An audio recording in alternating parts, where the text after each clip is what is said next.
तो विधायक दल की बैठक में सीएम गहलोत का बड़ा बयान सामने आया है। बागियों की वापसी पर कांग्रेस अध्यक्ष के फैसले का सम्मान करेंगे, ये बात कही है मुख्यमंत्री अशोक गहलोत ने।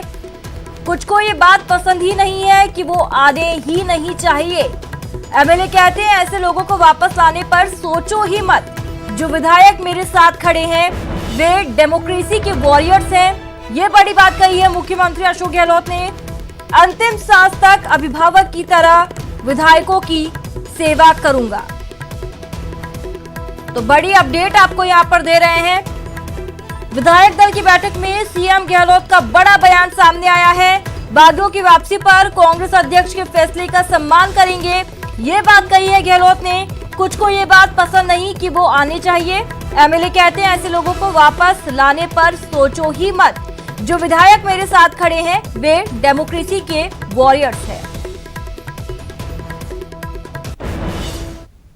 प्रदेश में सियासी संग्राम थमने का नाम नहीं ले रहा। सियासत अपने चरम पर है। अभी भी राजभवन और सरकार के बीच टकराव की स्थिति बनी है। आज राजभवन ने दूसरी बार सत्र संबंधी प्रस्ताव को लौटा दिया और सरकार से 3 बिंदुओं पर जानकारी मांगी है। चलिए आपको ग्राफिक्स के जरिए बताते हैं कि विधानसभा सत्र संवैधानिक प्रावधानों के अनुसार बुलाया जाए। राज्यपाल साधारण परिस्थिति में मंत्रिमंडल की सलाह मानेंगे। विशेष परिस्थिति में सत्र बुलाने का अधिकार राज्यपाल के पास रहेगा। राज्य सरकार के प्रस्ताव में विश्वास मत प्राप्त करने का जिक्र नहीं किया गया है। विधानसभा सत्र 21 दिन के नोटिस पर बुलाया जा सकता है। विश्वास मत केवल हाँ या ना बटन से हो। विश्वास मत कार्यवाही की वीडियो रिकॉर्डिंग की जाए। विश्वास मत प्रक्रिया का लाइव प्रसारण किया जाए। सत्र के दौरान सामाजिक दूरी का पालन किया जाए। विधानसभा सत्र न बुलाने की कोई भी मंशा राजभवन की नहीं है।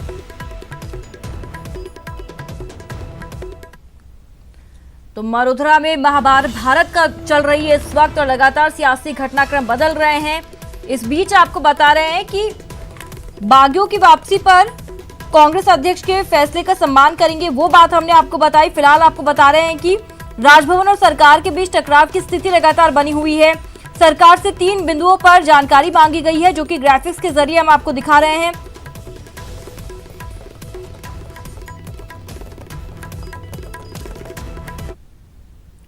विधानसभा सत्र न बुलाने को लेकर कांग्रेस लगातार राजभवन पर सवाल उठा रही है।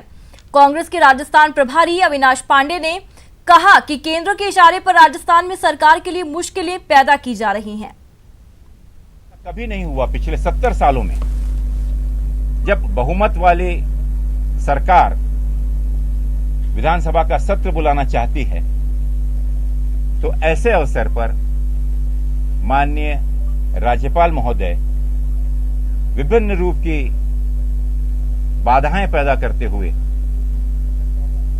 अड़चन डालते हुए इस विधानसभा के सत्र को नहीं बुलाने दे रहे हैं। ये लड़ाई सिर्फ राजस्थान के अकेले की नहीं है, लेकिन आज देश में जिस प्रकार का वातावरण पैदा हो रहा है, लोकतंत्र के प्रति लोगों का अविश्वास बढ़ता जा रहा है, उसकी रक्षा के लिए जिस प्रकार से राजस्थान के हमारे कांग्रेस एवं हमारे सभी सहयोगी विधायक दल के विधायक जिस प्रकार से एकजुट होकर खड़े हुए हैं, हमें पूरा विश्वास है कि वे देश के सामने और पूरी दुनिया के सामने एक मिसाल कायम करेंगे और इतिहास में अपना नाम दर्ज कराएंगे। और यह संघर्ष आगे जारी रहेगा। निश्चित रूप से यह लड़ाई न्याय और अन्याय की है। यह लड़ाई लोकतंत्र और षड्यंत्र की है। इसमें निश्चित रूप से विजय सत्य की होगी, विजय लोकतंत्र की होगी, विजय संविधान की होगी। राज्यपाल के रवैये को लेकर कांग्रेस के प्रवक्ता रणदीप सुरजेवाला ने ट्वीट किया है। उन्होंने लिखा है कि राजस्थान में गवर्नर का संविधान 21 दिन की पूर्व सूचना पर ही सत्र आहूत करने की अनुमति और मध्य प्रदेश में गवर्नर का संविधान रात 1 बजे चिट्ठी लिखकर 6 घंटों में सुबह 10 बजे सत्र बुलाने के निर्देश। सरकार गिराने के बाद ही लॉकडाउन की घोषणा, सत्य बनाम सत्ता।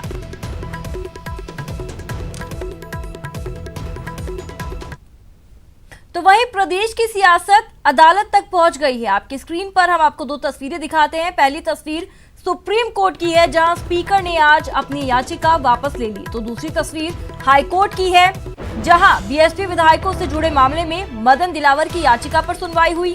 हाईकोर्ट ने मामले में दिलावर की याचिका का निस्तारण कर दिया है।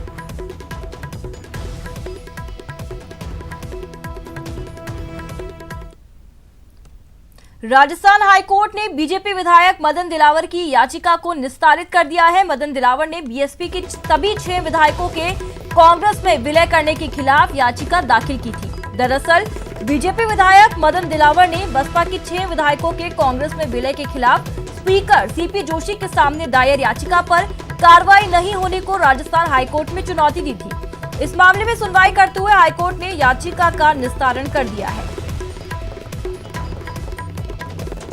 राज्य सरकार के वो अपियर हुए और उन्होंने ये कोर्ट को बताया कि स्पीकर साहब ने आदेश 24 जुलाई 2020 को पारित कर दिया है और मदन दिलावर जी के द्वारा उनके समक्ष जो मर्जर को चैलेंज करते हुए याचिका प्रस्तुत की थी उसको खारिज कर दिया है। बिल्कुल। और इसके अलावा बसपा ने आप लोगों ने प्रार्थना पत्र पेश किया था पार्टी बनने को लेकर। हमारा प्रार्थना पत्र सिर्फ इस प्रेजेंट पिटीशन में पक्षकार बनने का था, क्योंकि मेन पिटीशन ही खारिज हो गई थी, इसलिए कोर्ट ने उसमें पृथक से कोई आदेश पारित नहीं किया। देखिए, मैंने पहले भी कहा है कि बहुजन समाज पार्टी के 2018 में 6 विधायक चुनाव जीत कर आए और कांग्रेस ने उनको अलीगल तरीके से अपने साथ मिला लिया और ये कह दिया कि 6 विधायकों ने विलय कर लिया है, जबकि कोई भी दल, चाहे वो क्षेत्रीय है या राष्ट्रीय है, उसका विलय तब तक विलय नहीं माना जा सकता जब तक कि राष्ट्रीय अध्यक्ष उसमें शामिल ना हो।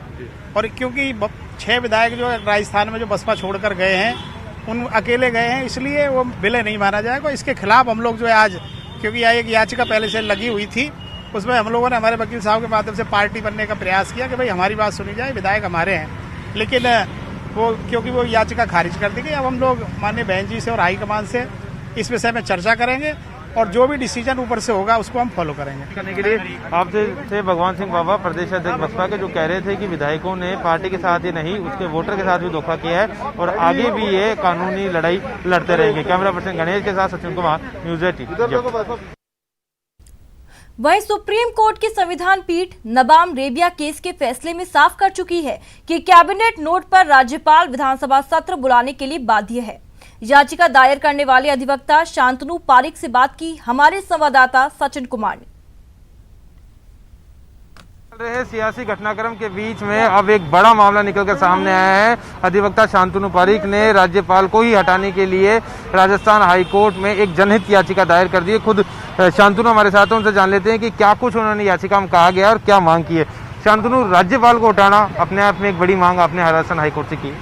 देखिए सर, बात ऐसी है, सबसे पहली बात आपके पॉइंट का मैं जवाब देता हूँ कि राज्यपाल साहब बड़ा संवैधानिक पद है, मैं भी मानता हूँ इस चीज़ को, लेकिन जो कुछ भी अथॉरिटीज़ है कॉन्स्टिट्यूशन की, उनको कॉन्स्टिट्यूशनल प्रिंसिपल्स के हिसाब से चलना पड़ेगा। अगर कॉन्स्टिट्यूशनल प्रिंसिपल्स का वो वायलेशन करते हैं तो चेक एंड बैलेंस का सिस्टम कॉन्स्टिट्यूशन ने दिया हुआ है। अब मैंने याचिका क्यों लगाई है? याचिका इसलिए लगाई है क्योंकि कैबिनेट ने, राजस्थान कैबिनेट ने जब अप्रूव कर दिया स्पेशल सेशन के लिए, तो राज्यपाल साहब बाउंड है कि आपको स्पेशल सेशन बुलाना ही पड़ेगा। राज्यपाल साहब अगर स्पेशल सेशन नहीं बुलाते, then he is acting in violation of article 163 read with 174 of the constitution, read with supreme court judgment in Nabam Rebia case. Nabam Rebia case के अंदर साफ साफ ये चीज बताई गई है कि राज्यपाल साहब कब अपना डिस्क्रिशन यूज कर सकते हैं, कब अपना डिस्क्रिशन यूज नहीं कर सकते। डिस्क्रिशन कब यूज कर सकते हैं? जब उनको लगता है गवर्नमेंट मेजोरिटी के अंदर नहीं है। अगर गवर्नमेंट मेजोरिटी के अंदर नहीं है तो आपको स्पेशल सेशन बुलाना ही पड़ेगा। केंद्र को पार्टी बनाने की वजह ये, गवर्नर साहब और ये प्रेसिडेंट साहब को पार्टी नहीं बनाया जा सकता। आर्टिकल 361 के तहत उनको इम्यूनिटी है। उसके बाद में अगर यूनियन गवर्नमेंट को पार्टी बनाया जाए तो उनको डायरेक्शन दिया जाए कोर्ट का। कोर्ट जो है वो संविधान की सुप्रीम रक्षक होती है, तो संवैधानिक मर्यादाओं को उल्लंघन होता है तो कोर्ट को इंटरफेयर करना पड़ेगा और पढ़ने के बाद में उनको कोर्ट को डायरेक्शन देना पड़ेगा यूनियन गवर्नमेंट को कि यूनियन गवर्नमेंट जो है एडवाइस करे प्रेसिडेंट साहब को कि राज्यपाल साहब को संवैधानिक मर्यादाओं का उल्लंघन करने के लिए तुरंत प्रभाव से हटाया जाए। ठीक है, शुक्रिया। हमसे बात करेंगे कि आप शांतनु पारिक, जिन्होंने राज्यपाल को हटाने को लेकर एक याचिका दायर कर दी है और अब संभवतः राजस्थान हाई कोर्ट इसी सप्ताह जो है इस याचिका पर सुनवाई भी कर सकता है। कैमरा पर्सन गणेश यादव के साथ सचिन कुमार, न्यूज़ 18 जयपुर। बीजेपी सांसद सीपी जोशी ने होटल में कांग्रेस विधायकों के लोकतंत्र बचाओ संविधान बचाओ अभियान पर तंज कसा। उन्होंने कहा कि गांधी जी ने जनता के बीच रहकर सत्याग्रह किया था, लेकिन ये नकली गांधीवादी सितारा होटलों में सत्याग्रह का स्वांग रच रहे हैं। अब ये सब लोग नकली गांधी हैं। ये होटल में 5 स्टार होटल में कौन सा सत्याग्रह कर रहे हैं? आप जाएं राजघाट पे जाएं, आप महात्मा गांधी जी की मूर्ति के सामने जाकर करें, आप विधानसभा के बाहर जाकर सत्याग्रह करें। ये 5 स्टार होटल में कौन सा सत्याग्रह है? और ये इसका जवाब प्रदेश की जनता को देना चाहिए कि नौटंकी आखिर क्यों कर रहे हैं। इनको वास्तव में इनके पास बहुमत है तो फिर इतनी हताशा क्यों? आराम से विधानसभा सत्र चलाए, उसकी कार्रवाई मंत्रालय में जाए, विधायक अपने क्षेत्र की जनता की सूद ले, और नहीं है बहुमत तो माननीय महामहिम राज्यपाल के पास जाके इस्तीफा दे। प्रदेश के परिवहन मंत्री प्रताप सिंह खाचरियावास ने परिवहन विभाग में वीडियो कॉन्फ्रेंसिंग कर जिला ट्रांसपोर्ट अधिकारियों के साथ परिवहन कर्मियों से बातचीत की। इस दौरान मंत्री ने आम लोगों को मोटर व्हीकल एक्ट के तहत बेवजह परेशान नहीं करने का निर्देश दिया। उन्होंने कहा कि परिवहन विभाग की लगातार शिकायतें मिल रही हैं कि बेवजह चालकों को परेशान किया जाता है। उसके बाद उन्होंने ये वीडियो कॉन्फ्रेंसिंग की है। मंत्रियों ने मीडिया से बातचीत में कहा कि जरूरत पड़ने पर सीएम स्तर पर और पुलिस अधिकारियों के साथ भी बैठक की जाएगी ताकि आम लोगों को इससे कोई परेशानी ना हो। राजस्थान की कांग्रेस की गहलोत सरकार इंस्पेक्टर राज के खिलाफ, कोरोना संकट का समय चल रहा है, मेरे पास बार बार शिकायतें आती है। मैंने अधिकारियों को भी निर्देश दिए कि कोरोना संकट में पुलिस और परिवहन विभाग को ये समझना पड़ेगा कि इस वक्त ट्रक वाला, ऑटो वाला, टैक्सी वाला, आम आदमी सब बहुत दुखी और परेशान है। इस वक्त चालान के आधार पर पैसे इकट्ठे करना सरकार का मकसद नहीं है। मोटर व्हीकल एक्ट भारत सरकार लेकर आई, बीजेपी की भारत सरकार से हमने कहा था कि आप ये मोटर व्हीकल एक्ट मतलब 1-1.5 साल तक मैंने रोक के रखा है, 1 वर्ष तक, और उसमें जुर्माने बहुत बढ़ गए। इसका हम जल्दी ही वापस इस पे रिव्यू करके कोशिश करेंगे कितने कम कर सकते हैं। और यहाँ रुकेंगे एक छोटे से ब्रेक के लिए, आप बने रहिए हमारे साथ।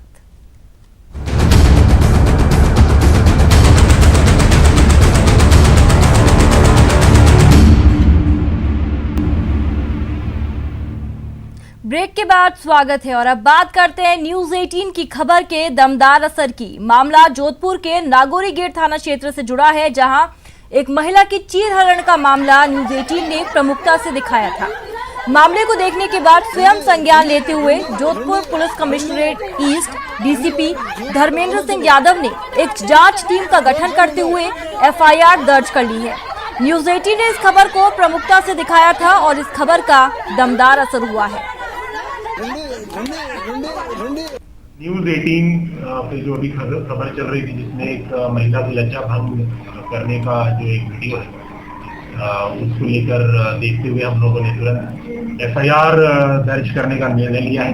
330, 41, 354 का अभी जो अपराध है प्रथम दृष्टया दिख रहा है।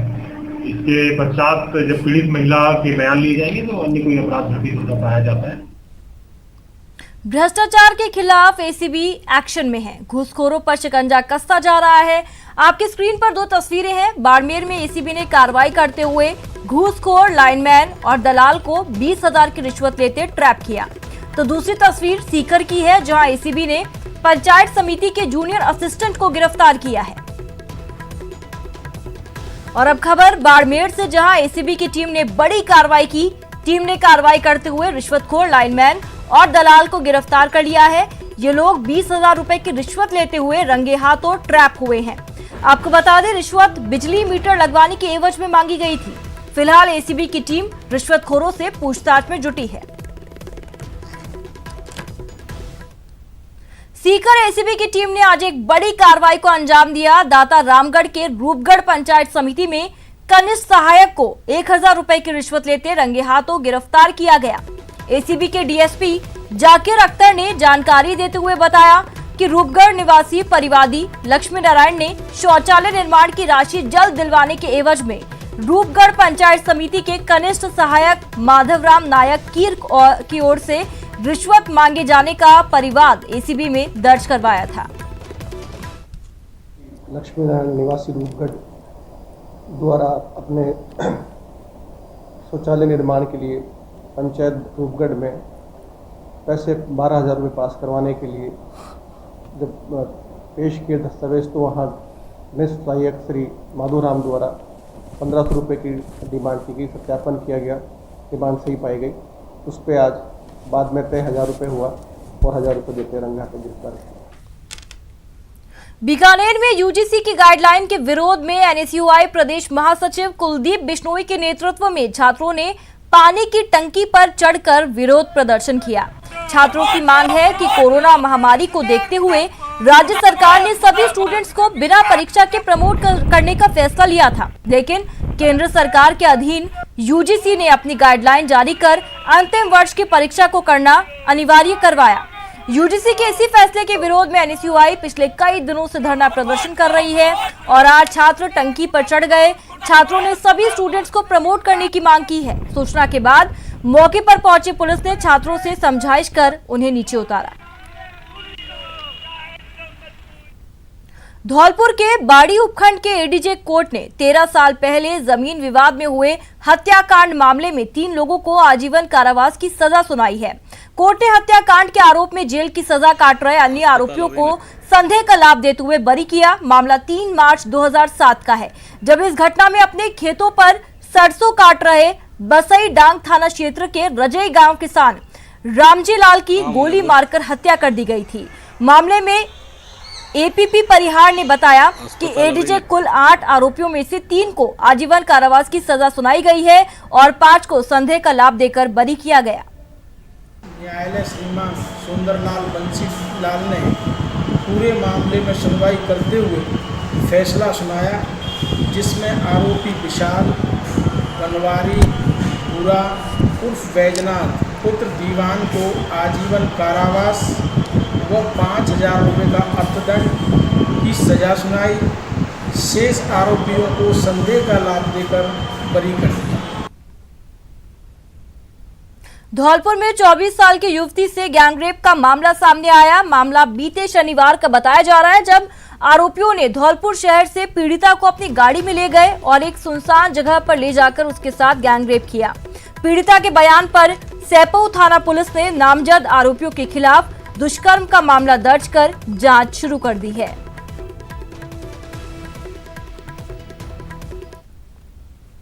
बारा के कोटा रोड स्थित गुरुद्वारा के समीप रोडवेज की बस ने एक साइकिल सवार युवक को टक्कर मार दी, जिसमें युवक गंभीर रूप से घायल है। उसके बाद गुस्साए स्थानीय लोगों ने बस ड्राइवर के साथ मारपीट की और बस में तोड़फोड़ की। बस राजस्थान लोक परिवहन सेवा की बताई जा रही है। घटना के बाद सड़क पर घंटों तक अफरा तफरी मची रही और लोगों ने हंगामा किया और बस चालक के साथ मारपीट भी की।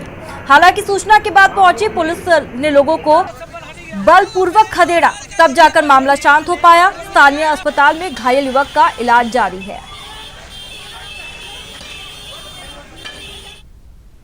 झालावाड़ में जिला महिला अस्पताल के मेन गेट पर अस्पताल के गार्ड और एक युवक के बीच हाथापाई और मारपीट का वीडियो वायरल हुआ है। वीडियो एक दिन पुराना बताया जा रहा है, जिसमें मरीज के परिजन के अस्पताल के गार्डों से कहासुनी हो गई। उसके बाद सभी गार्ड मिलकर एक युवक को पीटते दिखाई दिए। वीडियो में आप देख सकते हैं किस तरह से युवक की पिटाई हो रही है और युवक जमीन पर गिरा हुआ है। मारपीट की इस घटना का वीडियो बनाकर लोगों ने सोशल मीडिया पर वायरल कर दिया है। वीडियो सामने आने के बाद परिजनों और स्थानीय लोगों में गार्डों के खिलाफ गुस्सा है। हालांकि पीड़ित युवक ने अभी तक कोई मामला दर्ज नहीं करवाया है।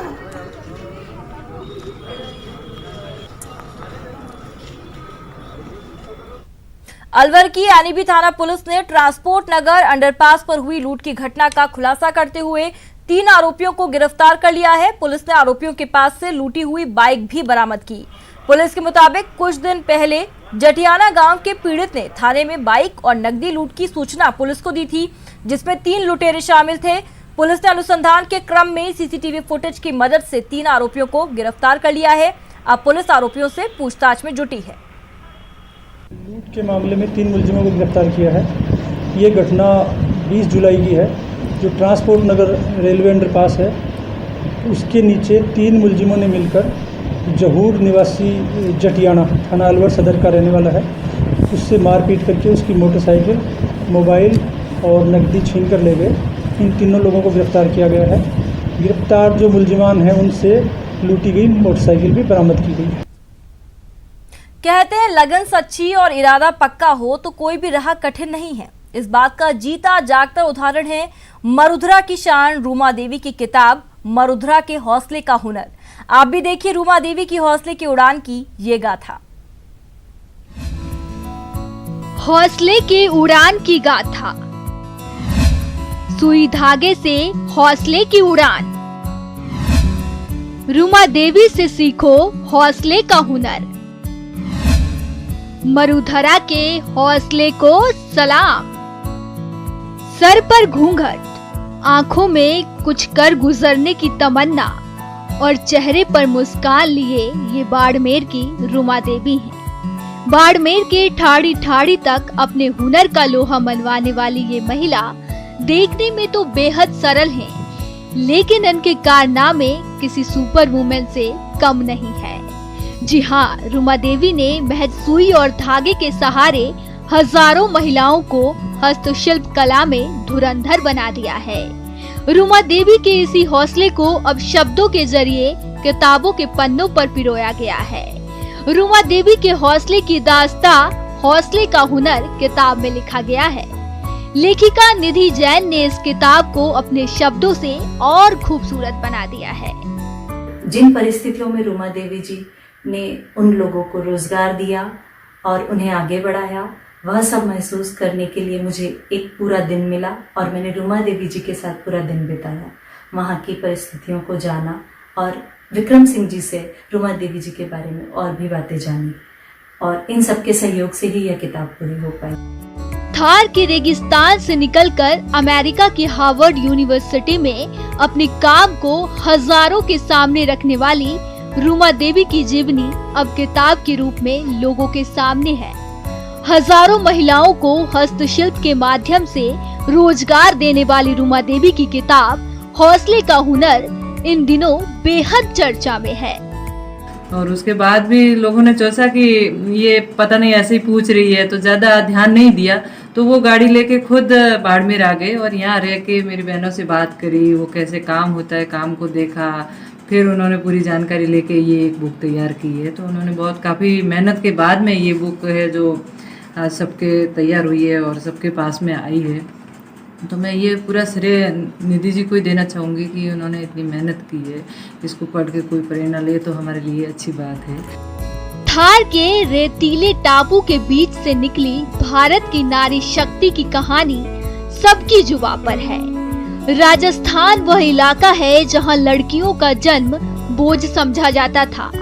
बाल विवाह यहाँ की परंपरा में आज भी सांसें ले रहा है। यहाँ महिलाएं घूंघट काट कर आज भी महज रोटी सेकने को मजबूर हैं। ऐसे में ये किताब महिलाओं के लिए सकारात्मक संदेश लेकर आया है। न्यूज़ 18 राजस्थान के लिए प्रेमदान देथा की रिपोर्ट। और यहाँ रुकेंगे एक छोटे से ब्रेक के लिए।